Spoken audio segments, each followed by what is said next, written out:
CSI Malabar മഹാ ഇടവകയിൽ 2 വനിതാ വൈദികരുടെ സ്ഥാനാഭിഷേക ശുശ്രൂഷ ഇന്ന് നടക്കും. സജു മേരി എബ്രഹാം, നിംഷി ഡേവിഡ് എന്നിവരാണ് മലബാർ ഇടവകയിൽ ആദ്യമായി വൈദിക സ്ഥാനത്തേക്ക് പരിഗണിക്കപ്പെട്ടത്. കോഴിക്കോട് CSI കത്തീഡ്രലിൽ നിന്ന് ദീപക് തർമ്മടം തത്സമയം ചേരുന്നു. Deepak, good morning. വലിയൊരു മാറ്റമാണല്ലോ, പറയൂ. Very good morning SKN.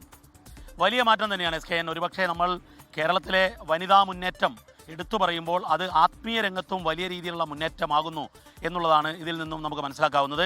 ഇപ്പോൾ ഞാനുള്ളത് CSI കത്തീഡ്രലാണ്. ഈ കത്തീഡ്രലാണ് 10 മണിയോടുകൂടി സ്ഥാനാഭിഷേക ശുശ്രൂഷ. ഈ വടക്കേ മലബാറിൽ, പ്രത്യേകിച്ചും ഈ മലബാർ മഹാ ഇടവക എന്ന് പറഞ്ഞു കഴിഞ്ഞാൽ കേരളത്തിൻ്റെ ഒരു പകുതിയോളം വരുന്ന വലിയ ഒരു സഭാ മേഖലയാണ്.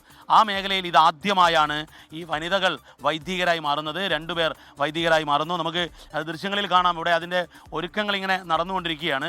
SKN പറഞ്ഞതുപോലെ ഇതാ ഈ നമ്മുടെ പള്ളി ഹാളിൽ, ഈ കത്തീഡ്രൽ ഹാളിലാണ് അതിൻ്റെ ശുശ്രൂഷ കർമ്മങ്ങൾ നടക്കുക. ആർച്ച് ബിഷപ്പിൻ്റെ നേതൃത്വത്തിലായിരിക്കും ശുശ്രൂഷ ചടങ്ങുകൾ നടക്കുന്നത്. ഇതിൻ്റെ ഏറ്റവും പ്രധാനപ്പെട്ട കാര്യം, സാധാരണഗതിയിൽ പുരുഷ മേധാവിത്വം നിലനിൽക്കുന്ന ഒരു സഭാ ആസ്ഥാനങ്ങളിൽ അല്ലെങ്കിൽ സഭാ വൈദിക മേൽക്കോയ്മ നിലനിൽക്കുന്നത് പുരുഷ മേധാവിത്വമാണ്. അതിൽ നിന്നും വ്യത്യസ്തമായി സ്ത്രീകൾക്ക് പ്രാധാന്യം നൽകുന്നു. 2 വനിതകൾ, അതിലൊരാൾ PhD അർഹത നേടിയ ഒരാൾ കൂടിയാണ്, PhD ഹോൾഡറാണ്. അവർ വൈദികരായി വരുന്നു, അവർ വൈദിക ശുശ്രൂഷയിലേക്ക് വരുന്നു എന്നുള്ളതാണ്. നമുക്കിതാ ഇതിൻ്റെ ഫ്ലക്സ് ബോർഡുകൾ ക്രമീകരിക്കുന്ന ദൃശ്യങ്ങൾ നമുക്കിപ്പോൾ കാണാം. SKN ഇതാ 2 പേരുടെയും ദൃശ്യങ്ങൾ നമുക്കിതിൽ കാണാവുന്നതാണ്. ഇവർ 2 പേരാണ് ഇതിൽ വനിതാ വൈദികരായി മാറുന്നത്.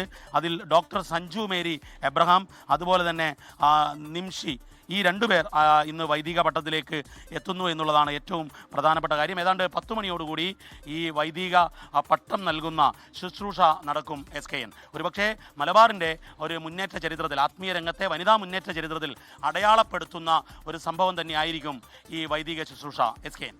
ലോകത്തെവിടെയായാലും ഏത് സമയത്തും 24 വാർത്തകളും ഓഗ്മെന്റഡ് റിയാലിറ്റി പാക്കേജുകളും എക്സ്പ്ലെയിനറുകളും വിശദമായി കാണാൻ ഞങ്ങളുടെ YouTube ചാനൽ നിങ്ങൾക്ക് സബ്സ്ക്രൈബ് ചെയ്യാം.